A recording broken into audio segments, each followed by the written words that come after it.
Hello BYU Cougar fans, it's the editor from BlueCougarFootball.com, and here we are with Georgia Tech post-game thoughts and analysis. Much better outcome this week than we've seen the last couple of weeks, and so this should be a lot funner than the last couple podcasts. First thing to point out from the Georgia Tech game, I loved seeing BYU in their home blues. That was neat that Georgia Tech wears all whites at home, so BYU got to wear the blue jerseys, which is kind of neat seeing that on the road. And they sure looked good in them. They looked good playing. They looked good wearing them, and it was a good game. I'm not ready to call it the most complete game or whatever it was exactly that Bronco Mendenhall was saying after the game. I still take issue with BYU allowing 2 touchdowns that shouldn't have happened, which in my mind, if you're playing a complete game or you're playing your best game of the season, you don't have those things happen. An interception return for a touchdown and a kickoff return for a touchdown. So there's still room for improvement. There's still some things to be concerned about, but all in all, you can't complain too much about a 41-17 win where the defense utterly dominates. That was just magnificent what the defense did against Georgia Tech's option offense that has given everybody problems this year. Teams like Virginia Tech that takes pride in their defense. Teams like Clemson that are nationally ranked. So, for BYU to hold Georgia Tech to 157 yards of total offense, which is just 8 yards more than they allowed against Hawaii, which is BYU's best game of the season defensively, 149 yards, and only 3 points allowed by the defense, which they shouldn't have given up. They kept gift-wrapping 15-yard penalties.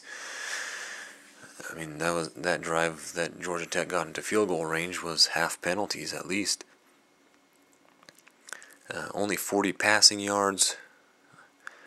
Georgia Tech's starting quarterback, I pointed out he had been very efficient this year. I believe his pass efficiency rating was 159.0. He ended up with a negative 4.88 pass efficiency rating. So that was how good the BYU defense was.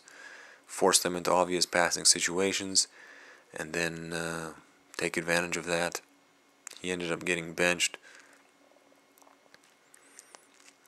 Georgia Tech was 0 for 10 on third downs. And that's just amazing. It's the first time in Bronco Mendenhall's 8 seasons that the defense has done that.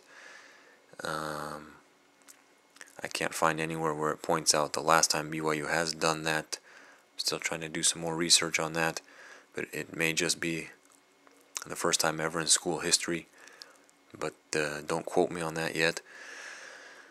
Georgia Tech's longest play of the game was 22 yards. You're going to win a lot of games when you're not giving up plays longer than 22 yards. Especially, and it's just accentuated how great that is when you know that Georgia Tech had the most 30-plus yard plays, 40-plus yard plays, 50-plus yard plays in the country. And then they were second most for 60-plus and 70-plus yard plays. So Georgia Tech, that was their first game without a rushing touchdown since 2010.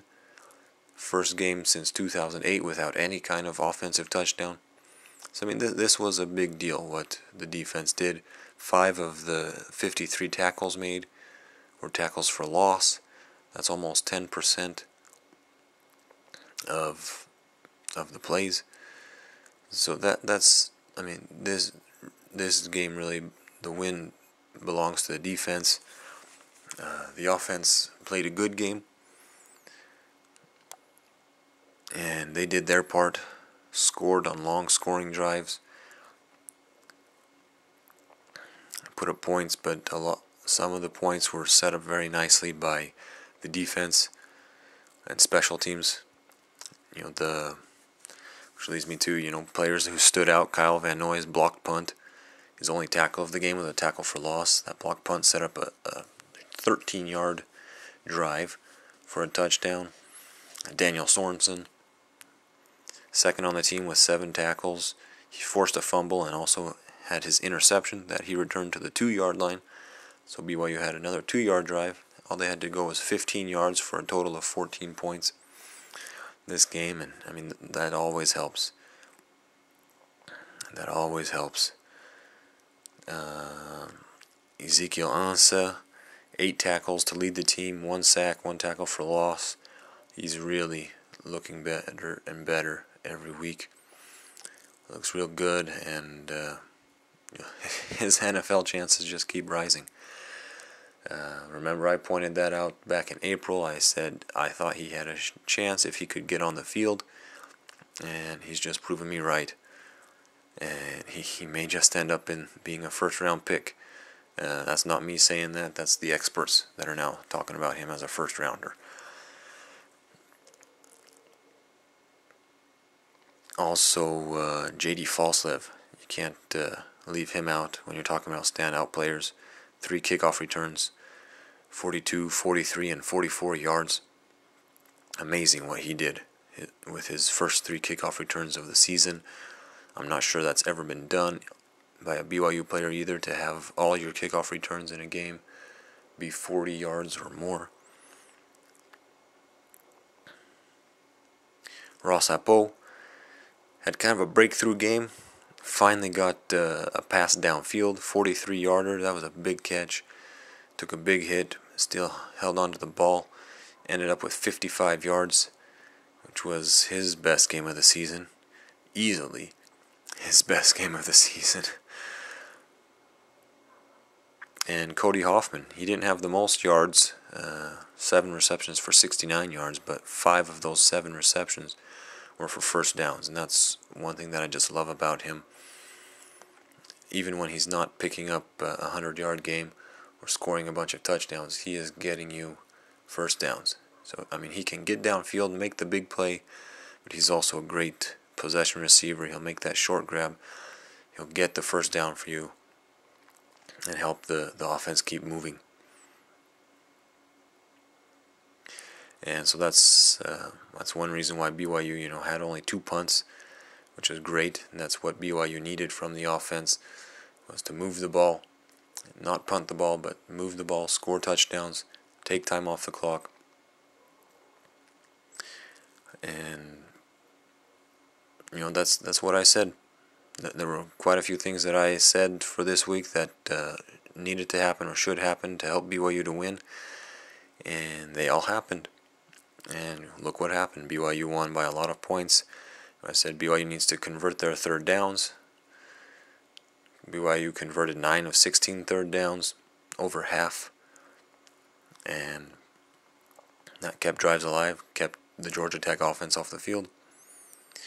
Said the defense was the key, though. Stopping the option would equal win, and how much BYU stopped the option would determine how big the margin of victory was. I knew BYU would get the points, or get at least a fair amount of points, so that this could be a 20-plus point win game if the offense was moving enough, and if the defense did its job. And they did marvelously, which resulted in a very convincing, impressive win. I said Jamal Williams would probably break the 20 carry barrier. First time for a BYU player this season. He did that, 28 carries. And he played very well. 107 yards, 3 touchdowns, rushing, 3 receptions, 54 yards, 1 touchdown, receiving. 4 touchdowns in a game. That's the most by a BYU freshman. Ties Harvey Unga, who incidentally had the same 3 rushing, 1 receiving touchdown against San Diego State his freshman year. And I also talked about, they needed to make a change on the kickoff returns, and that was done, and look what happened with Sampson. Made a couple bad decisions, and you can't afford that on kickoff returns. So he sits, Falslev takes his spot, and look what happens. So I think we all agree, nice win.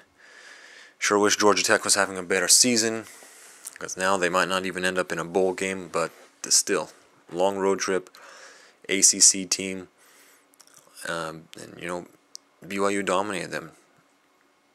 BYU won more convincingly than any other team has this season. They shut down Georgia Tech unlike anybody has done for years. I'm real interested in watching this Georgia game that they have at the end of the year to see how well the Georgia defense does against Georgia Tech. Because I know last year Georgia, they had people raved about their defense, and I assume since they shut down Florida this week and they're in the top 10, that Georgia's got another great defense. So let's see if they can stop Georgia Tech, hold them to under 160 yards, hold them to 0 third down conversions. And that can really help put into better perspective just how great the defense BYU has, not just this game but this year. This is a special defensive unit that we have. It was sad to see what's happened the last couple weeks, but nice to see them get back on track. So we've got a bye week this week, and then we're gonna wrap up the season. So can't wait for these final 3 games. And once again, it's good to be Cougar fans, and let's enjoy this. Go Cougars.